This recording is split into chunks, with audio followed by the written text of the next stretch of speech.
नमस्कार दोस्तों। आज की कहानी है पतिदेव मेरा मायका, आपका ससुराल है कोई ताज होटल नहीं।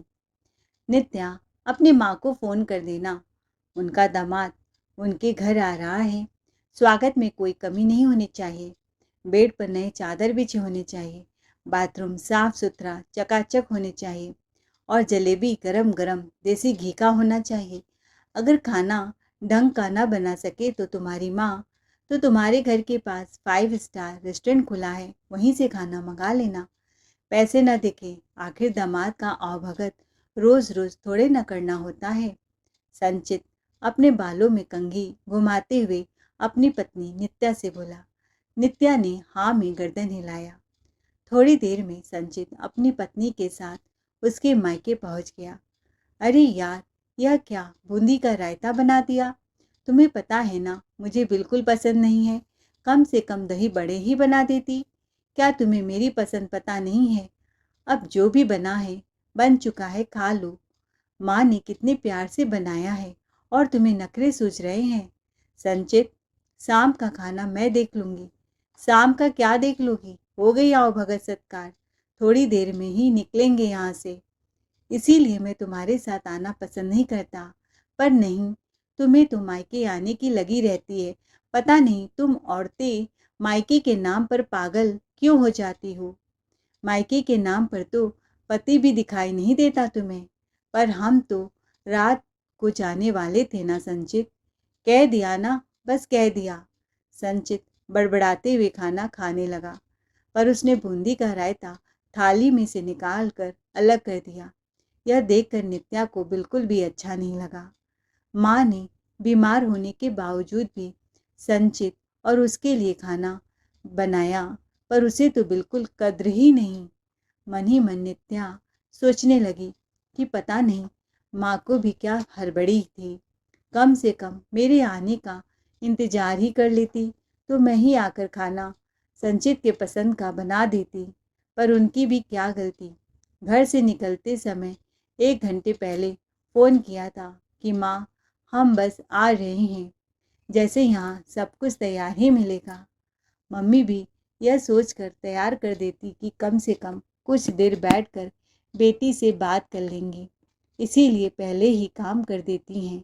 और पापा इतनी दूर मिठाइयाँ लेने गए हैं, इतनी बारिश भी हो रही है, पर ये इंसान तो कुछ समझता ही नहीं। इतने में माँ गरम गरम फुलके लेकर बाहर आई और मनुहार करते हुए संचित के थाली में परोसने लगी। जितनी देर भी माँ संचित के पास खड़ी होती, उतनी देर नित्या की सांसें ऊपर नीचे होती रहती कि कहीं यह शख्स उसकी माँ को कुछ बुरा भला न कह दे। जब दोबारा माँ फुल्की लेकर आई तो माँ ने पूछा, बेटा खाना अच्छा तो लगा ना? हाँ मम्मी जी, खाना तो ठीक है, पर सब्जी में थोड़ा मसाला कम है और साथ में कुछ मीठा होता तो ज़्यादा अच्छा लगता। पनीर कोफ्ते बनाते तो अच्छा होता, नहीं तो रेस्टोरेंट से खाना मंगा लेते जब आपकी तबीयत ढीली थी। वो बेटा, आप कभी कभार आते हो तो हमें लगा हम खुद अपने हाथ से ही बनाकर तुम्हें खिलाएं। तुम्हें पसंद नहीं आया? पता है माँ जी, जब मेरे जीजा जी अपने ससुराल आते हैं तो हम आगे से सारी मिठाइयाँ तैयार रखते हैं। काजू की बर्फ़ी, बादाम की बर्फ़ी, सब ड्राई फ्रूट्स की लाइन लगा देते हैं। संचित ने बेहिचक बिना जरा भी लिहाज किए मुंह पर कह डाला। मैंने तो नित्या से कहा था मुझे गरम गरम जलेबी खानी है, उसने नहीं कहा क्या? नहीं बेटा, नित्या ने बोला था, पर इस समय जलेबी नहीं मिलता यहाँ, सुबह ही मिलता है। और पनीर के कोफ्ते, मेरी तबीयत थोड़ी ख़राब थी इसीलिए नहीं बना पाई। उसकी बात सुनते ही गंगा जी के चेहरे की कोमल मुस्कान पल भर में जैसे ओझल हो गई। फिर भी उन्होंने संयम बनाए रखा और बात को संभालते हुए धीरे से बोली, हाँ, नित्या के पापा तो गए हैं मिठाई लेने, पर समझ नहीं आ रहा है क्यों इतनी देर हो रही है। लगता है दुकान में भीड़ होगी या बारिश भी हो रही है, इसीलिए देर हो गई होगी। तभी बाहर स्कूटर रुकने की आवाज़ आई तो गंगा जी फटाफट दरवाजे के पास गईं। देखा तो नित्या के पापा अनिल जी मिठाई लेकर आ गए थे। आते ही बोले, आज तो बहुत ज़्यादा भीड़ थी दुकान पर और कमबख्त बारिश भी रुक नहीं रहा था। कहीं तुमने खाना तो नहीं खिला दिया ना दामाद जी को? नहीं नहीं, अभी बस खाना खाने बैठे ही हैं, तो जल्दी से मिठाई भी परोस दो। बस अनिल जी का कहना था कि गंगा जी फटाफट रसोई में दौड़ी और घुटने में दर्द होने के बावजूद एक प्लेट में मिठाई सजाकर ले आई। माँ को इस तरह भाग भाग कर काम करते देखकर नित्या को बिल्कुल अच्छा नहीं लग रहा था, पर करती भी क्या। संचित ने जबरदस्ती अपने साथ ही बिठा लिया। अभी अभी शादी 3 महीने पहले ही हुई थी, इसीलिए नए दामाद नाराज ना हो जाएं, सोचकर गंगा जी ने भी उसे संचित के साथ ही बैठकर खाना खाने को कह दिया। नित्या माँ का हाथ बटाना चाहती थी, पर संचित के आगे चुप रही। इस 3 महीने की शादी में संचित जब भी ससुराल आता, माँ पापा उसकी सेवा सत्कार में हरदम तैयार रहते, हाजिर रहते, जैसे लगता दामाद नहीं कोई देवता पधार गया हो। भैया भाभी तो अपने कामकाज की वजह से दूसरे शहर में रहते थे, इसीलिए माँ पापा का मन अक्सर सूना पड़ जाता वहाँ और वे यहीं आकर सुकून पाते। बड़े शहरों में उनका मन ही नहीं लगता, तो वो अपने घर में ही रहते थे। लेकिन संचित को इतनी समझ ही नहीं कि बुजुर्गों को बार बार क्यों परेशान करना। अरे, उसके अपने घर में सब कुछ पहले से सजा धजा रहता है, पूरा परिवार एक साथ रहता है, दोनों बहुएं हर वक्त सेवा में जुटी रहती हैं, मगर यहाँ वैसे ही उम्मीद करना ये तो सरासर अनुचित है। नित्या चाह कर भी इस बात पर कुछ कह नहीं पाई। नित्या कुछ कहना भी चाहती तो मम्मी पापा मना कर देते। खैर, खाना होने के बाद गंगा जी और नित्या शांति से एक दूसरे से अपना हाल चाल व्यक्त कर ही रहे थे कि थोड़ी देर में संचित ने जाने की जिद पकड़ ली। नित्या के पापा मनुहार करने लगे, बेटा कुछ देर और रुक जाओ, आज तो वैसे भी संडे है, इतनी दूर से आई है बेटी, कम से कम 2 घड़ी बैठकर चैन से बात तो कर लेने दो, फिर लेकर चले जाना। हम कहाँ रहने को कह रहे हैं। पर काम का बहाना कर संचित ने वहाँ से विदा ले ली। गंगा जी की आंखों में आंसू आ गए। भारी मन से नित्या भी संचित के साथ वापस ससुराल आ गई। नित्या बहुत दुखी थी। उन दोनों को इतनी जल्दी आया हुआ देखकर संचित की माँ सरला जी ने भी पूछा, अरे तुम लोग इतनी जल्दी कैसे आ गए? तुम तो रात को आने वाले थे ना। अरे मम्मी, इसके मम्मी पापा की दामाद की आवभगत करना तो आता ही नहीं है। वह सब्जी रोटी बनाकर पकड़ा देते हैं, यह तो मुझे यहाँ पर ही मिल जाता है, तो मैं वहाँ क्यों जाऊँ? मेरा तो बिल्कुल मन नहीं लगता है, ना कोई खातिरदारी, ना कोई सेवा, ना कोई पनीर की सब्जी, ना कोई मिठाई। मैं तो तंग आ गया था, इसीलिए मैं वहाँ से भाग आया। वहाँ पर सासू माँ ने नित्या की तरफ देखा तो वो निगाहें नीचे कर अपने कमरे में चली गई, पर संचित ने अपना बोलना बदस्तूर जारी रखा। अरे हमारे यहाँ देखो, जब भी जीजा जी आते हैं तो कैसे सब उनकी सेवा में लग जाते हैं, कितने तरह तरह के पकवान बनाते हैं हम, और मिठाइयाँ उनके तो कहने ही क्या। जबकि मेरे ससुराल में क्या बनाया, आलू की सब्जी, दाल और रायता, वो भी बूंदी का, जो कि मुझे बिल्कुल पसंद नहीं है, मैं तो खाता ही नहीं। और मिठाई भी जब मैं खाना खा रहा था उस समय ससुर जी लेकर आए। माँ, हम लोग तो पहले मिठाई खिलाते हैं, पर इनके पापा देर से मीठा लाए। बाप रे, मैं तो अगली बार से नित्या को सुबह छोड़ाऊंगा और शाम को ले आऊँगा। और माँ, तुम भी फोर्स नहीं करोगी कि बहू के संग जाओ। अब मुझे सेवा कराने का कोई शौक नहीं है वहाँ।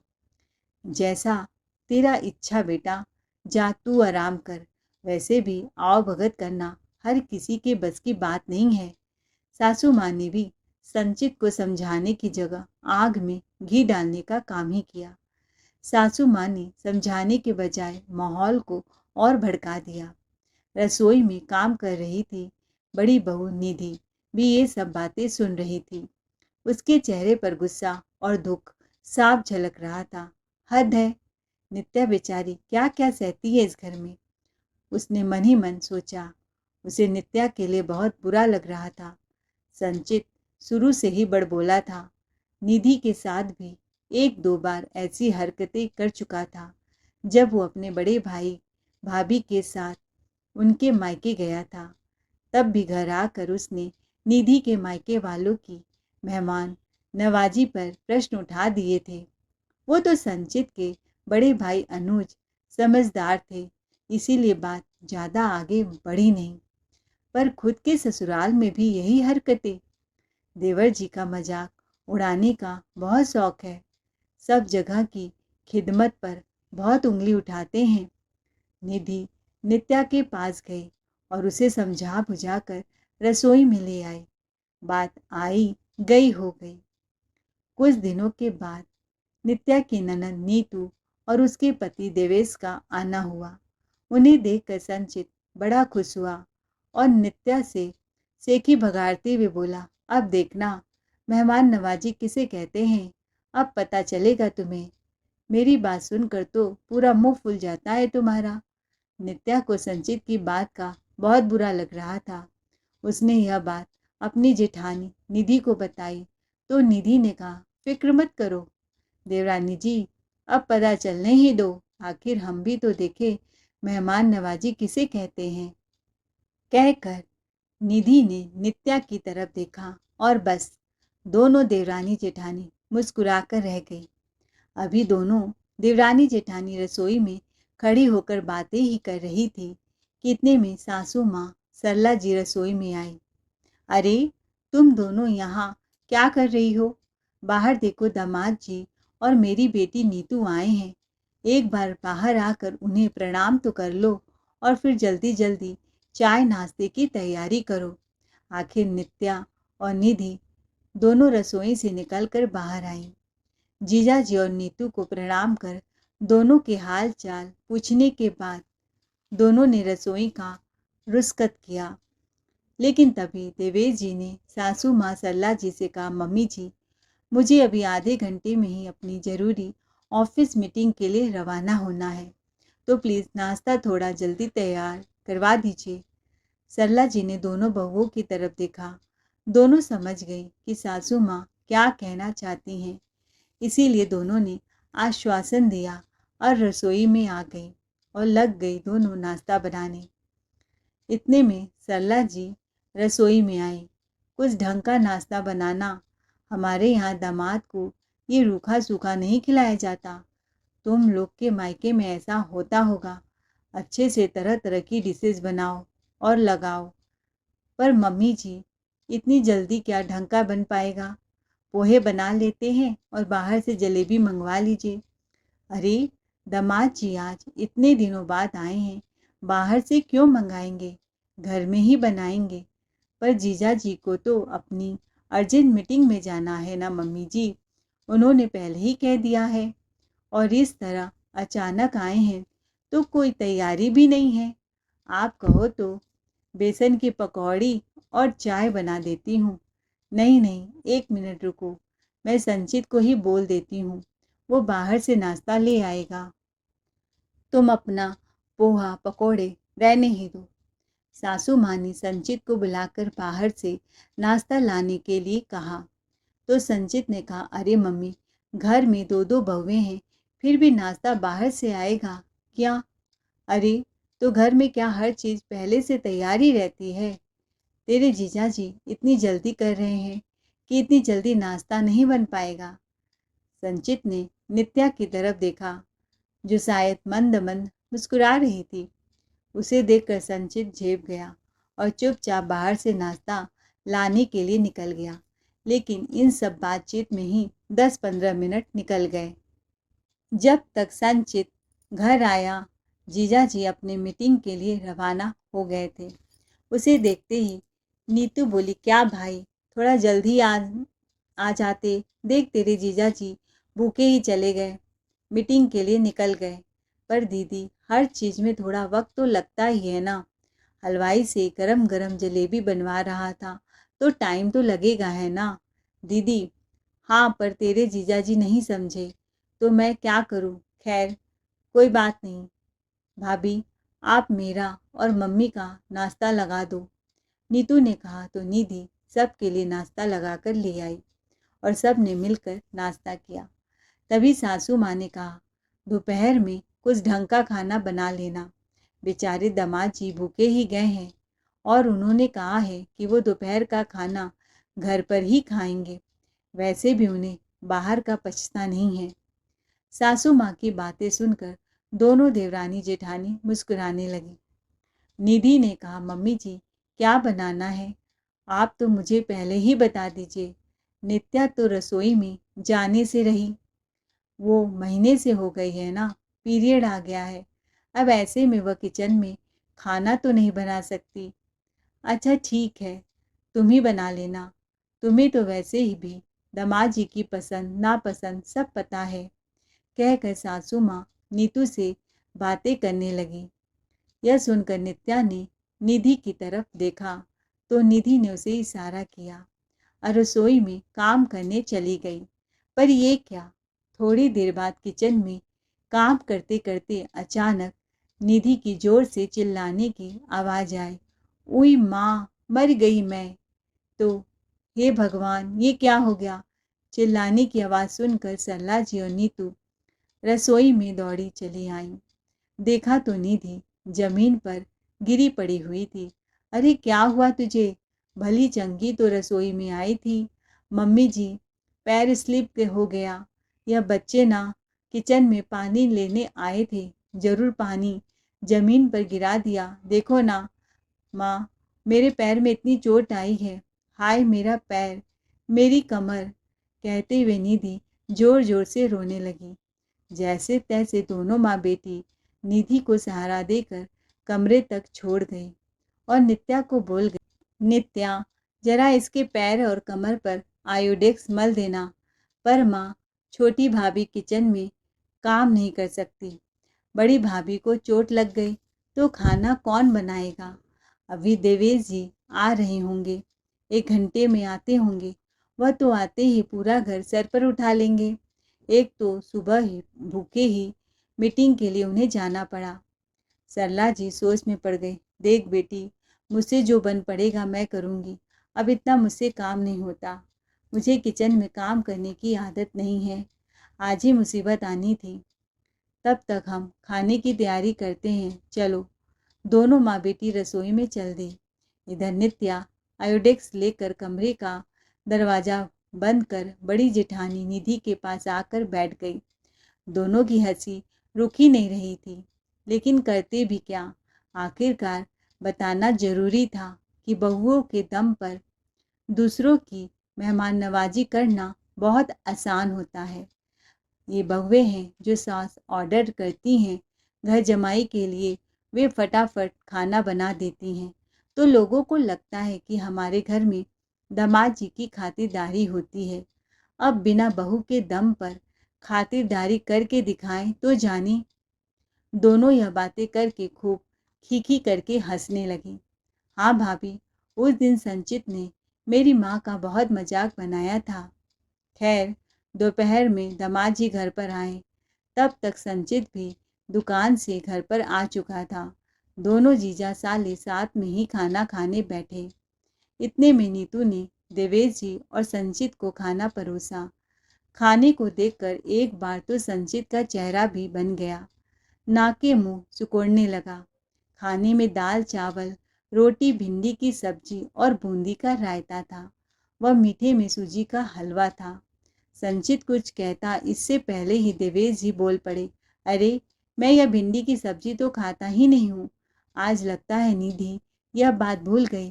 कहते हुए देवेश जी ने भिंडी थाली से निकाल कर अलग कर दी। अरे, निधि भाभी को चोट लग गई और नित्या भाभी रसोई में जा नहीं सकती थी। इस कारण से मम्मी ने खाना बनाया है। आज एक दिन भिंडी की सब्जी खा लो ना। नीतू ने धीरे से कहा, देखो, पहली चीज़ तो मैं भिंडी की सब्जी खाता नहीं हूँ। तुम्हें पता था तो तुम्हें बनवाना ही नहीं चाहिए थी। दूसरा, ये क्या सूजी का हलवा बना के रख दिया, मुझे इतना मीठा पसंद नहीं, इसे भी निकाल दो, देवेश ने कहा। सुबह से भूख से तड़प रहा हूँ, खाने की भी फुर्सत नहीं मिली, और खाने में मिल क्या रहा है, यह चावल दाल और भिंडी की सब्जी, जिसे मैं बिल्कुल पसंद नहीं करता। अरे कम से कम पापड़ अचार सलाद या दही बड़े बना देती, इससे अच्छा तो मैं बाहर ही खा लेता। मुझे तेली चीज़ें पसंद नहीं है, इसीलिए मैं घर का खाना खाना पसंद करता हूँ। पर भिंडी में इतने तेल डाले हैं, दाल में इतने नमक है, तो जाइए आप बाहर ही खा लीजिए। देवेश जी, यह मेरा घर है, कोई ताज होटल नहीं। नीतू ने थोड़ी तल्खी से देवेश जी से कहा, पतिदेव, मेरा मायका आपका ससुराल है, कोई 5 स्टार होटल नहीं, जहाँ सब कुछ आपके मन मुताबिक ऑर्डर करो और मिल जाए। सामने वालों की परिस्थितियों को भी समझना चाहिए। माँ ने बुजुर्ग होते हुए भी कितनी प्यार से आपके लिए खाना बनाया है, और वो कोई आज के ज़माने की मिठाइयाँ तो जानती नहीं। मुझसे भी ज़्यादा मदद नहीं ली। माँ ने बाहर से भी ऑर्डर करने से मना कर दिया कि आज तो दामाद जी को मैं अपने हाथों से खाना बनाकर खिलाऊंगी। और आप हैं कि नीतू के इतना कहते ही देवेश जी चुपचाप खाना खाने लगे। देवेश जी बोले, आज मैं खाना खा ले रहा हूँ, पर आइंदा से मैं यहाँ आऊँगा ही नहीं। मुझे ऐसे मेहमान नवाजी नहीं चाहिए जहाँ मेरी कोई खातिरदारी ही ना हो। अरे देख लिया तुम्हारे घर की आवभगत। नीतू ने कहा, ठीक है मत आइए, कोई ज़रूरत नहीं है आपको यहाँ आने की। हमारी शादी को आज लगभग 10 साल हो गए। हमेशा भाभी आपके आगे पीछे दौड़ती हैं, इस घर की बहू ही आपकी खातिरदारी करती हैं। आज एक दिन भाभी काम नहीं कर पाई तो आप इतना बवाल मचा रहे हैं जैसे कोई तूफान आ गया हो। हालांकि देवेश और नीतू धीरे धीरे बातें कर रहे थे, लेकिन संचित तो पास ही में बैठा हुआ था। उसे तो सब कुछ साफ साफ सुनाई दे रहा था, लेकिन उसने ये सोचकर कुछ नहीं कहा कि जीजा जी नाराज न हो जाए। इसीलिए वह दीदी और जीजा के मैटर में नहीं बोला। वह चुपचाप खाना खा रहा था। आज उसने अपनी थाली में से बूंदी का रायता भी नहीं निकाला। नित्या यह सब देख रही थी, और संचित उससे निगाहें नहीं मिला पा रहा था। उसे आज समझ में आया कि वो नित्या के माता पिता के साथ कितना गलत कर रहा था। दीदी, जीजा के जाने के बाद संचित बोला, नित्या, तुम्हारी मम्मी भी उस दिन घुटने के दर्द से परेशान थी, फिर भी उन्होंने मेरी बहुत खातिरदारी की। अब मैं उन्हें बिल्कुल तंग नहीं करूँगा। आज जीजा जी ढंग से खाना नहीं खाए, कितना नाराज हो गए। सच में तुम लोग ही मेहमानों की दामाद की खातिरदारी करती हो। हम क्या, हम तो बस दुकान चले जाते हैं तुम लोगों को ऑर्डर देकर। मुझसे बहुत बड़ी गलती हो गई। नित्या और उसकी भाभी मन ही मन मुस्कुरा रही थी, क्योंकि उन दोनों ने ही सबक सिखाने के लिए यह जानबूझकर खेल रचा था। दोस्तों, इस कहानी से हमें यही सीख मिलती है कि मेहमानबाजी सिर्फ थाली सजाने से नहीं, बल्कि दिल से सम्मान देने से पूरी होती है। घर की बहू हर समय सेवा में हाजिर हो, ऐसी उम्मीद रखना गलत है, क्योंकि हर परिवार की परिस्थितियाँ अलग होती हैं। बुजुर्गों और गृहिणी की मेहनत की कदर करनी चाहिए, न कि तानों से उनका मन तोड़ना चाहिए। याद रखिए, प्यार और सम्मान से रिश्ते जुड़ते हैं और तानों से रिश्ते बिखर जाते हैं। इसीलिए जिसके घर जो खाने को मिले वही स्वीकार करना चाहिए, ना कि अपने घर की तुलना उनके घर से करनी चाहिए। दोस्तों, आपको हमारी आज की कहानी कैसी लगी कमेंट करके ज़रूर बताएं। कहानी अच्छी लगी हो तो चैनल को लाइक शेयर सब्सक्राइब जरूर करें। Thanks for watching ARK Voice 517।